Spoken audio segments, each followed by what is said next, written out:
In 1633, drinking a cup of coffee could get you beheaded. A sultan walked the streets of Istanbul in disguise, carrying a sword, hunting down anyone who dared to sip it. So how did the most dangerous drink in the world become the one you had this morning? 2 billion cups every single day. Coffee is the second most traded commodity on earth after oil. It's in every country, every culture, every morning routine on the planet. But for most of its history, coffee wasn't a comfort. It was a threat. Governments banned it, religious leaders condemned it, and rulers who allowed it lost their thrones. I'm Aiden, and this is Hidden History. This is the story of how a goat herder's accidental discovery became the most politically dangerous drink in human history. And the story begins in Ethiopia around 850 AD. A goat herder named Kaldi noticed something strange. His goats had been eating red berries from a bush he'd never seen before, and that night they wouldn't sleep. They danced, they leapt, they were uncontrollably energized. Kaldi tried the berries himself. Energy surged through him. He brought them to a nearby monastery. The monks took one look at these strange berries and threw them into the fire. They called them the devil's work. But then, something happened.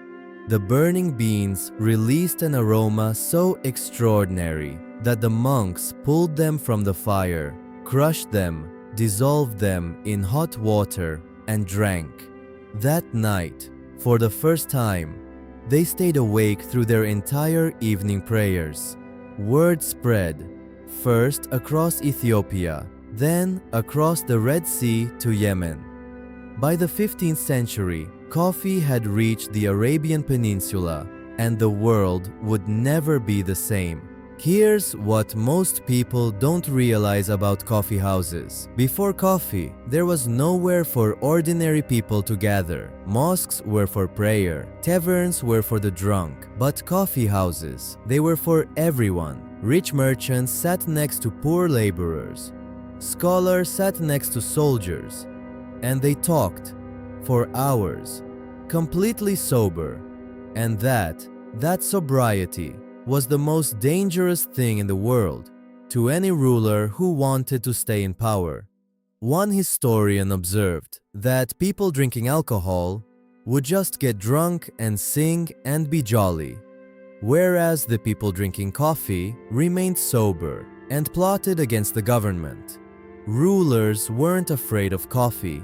They were afraid of what happened when sober, alert people sat together and started asking questions. The first recorded attempt to prohibit coffee occurred in Mecca in 1511. The governor, Khair Beg, believed coffee houses were breeding grounds for sedition. He burned coffee stalks in the streets, but the ban didn't last. The Sultan of Egypt overturned it almost immediately.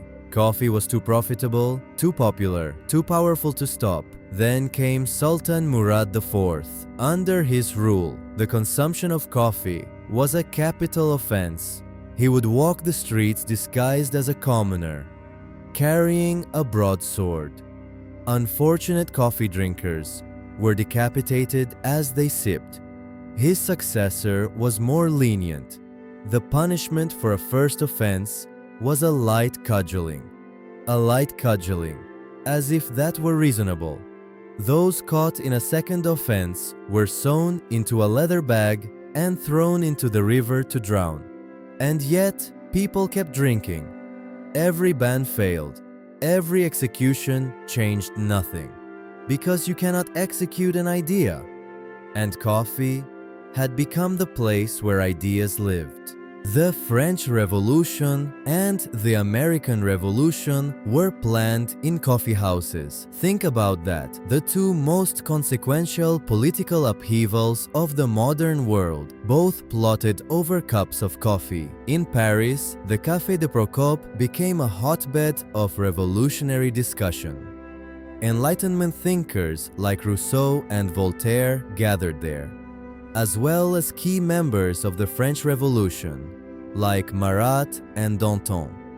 In Boston, the Green Dragon Tavern was nicknamed the headquarters of the Revolution for housing meetings of the Sons of Liberty. King Charles II of England sent spies into London's coffee houses. He called them the original source of false news. Louis XVI had agents monitoring Parisian cafes. Every king, every sultan, every emperor who tried to ban coffee eventually faced the same truth. The coffee houses weren't just serving drinks, they were building the world that would replace them. By the 18th century, coffee had won. Every ban had failed. Every execution had failed. The Ottoman Empire, the same empire that had tried to behead coffee drinkers, eventually made coffee central to its own culture and diplomacy. Ottoman hospitality became codified around coffee. If a guest arrived, they were offered coffee first, before food, before water. To refuse was an insult. To accept was a bond. The London Stock Exchange, the foundation of modern global finance, grew out of Jonathan's Coffee House on Exchange Alley. Lloyd's of London, the world's most famous insurance market, started as a coffee house. The institutions that run the modern financial world were born in the same buildings that rulers once tried to destroy. Coffee didn't just survive the bans, it built the civilization that made the bans irrelevant. Think about that. The next time you make your morning coffee, you're participating in a ritual that governments tried to stop for 5 centuries, that sultans carried swords to prevent, that monks threw into fire, that rulers across 3 continents called dangerous, immoral, and revolutionary. They were right, of course. It was all of those things. It still is. The most ordinary part of your morning was once the most radical act you could commit. Next episode, we're going inside the one invention that changed how every human being on Earth experiences time, the hidden history of clocks, and how a factory decided what time it was. If you enjoyed the hidden story behind coffee, subscribe, leave a comment on what you'd like us to cover next, and hit that like button. Now go look at your coffee cup. History is everywhere.